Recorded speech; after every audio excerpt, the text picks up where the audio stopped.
Hello guys, good morning. Nagluto tayo ngayon guys ng lauoy. Ganito din ba kayo magluto? Ako kasi nagpapakulo muna ako ng tubig. Pag kumulo na, ilagay na lahat doon yung pritong isda, sibuyas, kamatis, luya, tsaka yung tanglad.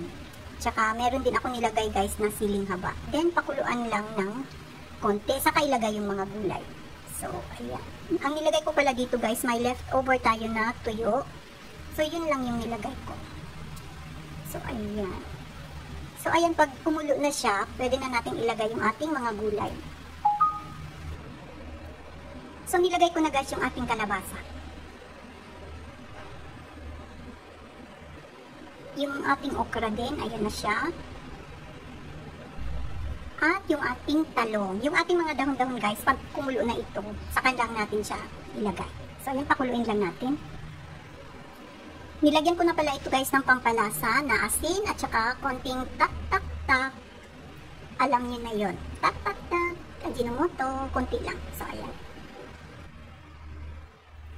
So, ayan guys. Kumukulo na. Ilagay na natin yung ating alubati. Nailagay na natin yung ating alubati. Isunod na natin kaagad guys yung ating malunggay. Ayan. Nailagay na natin yung ating malunggay.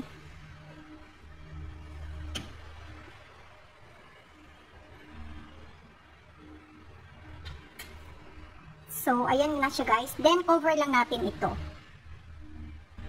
Ayan, cover lang natin. Pag kumulo na siya guys, patayin na natin yung apoy and then kainan na. So, ganyan na ako guys magsabaw. So, may kanya-kanya tayong paraan sa pagluto. Kaya, so, sundin lang natin kung ano yung gusto natin na style ng pagluto. So, yun naman po. Thank you so much for watching. Bye!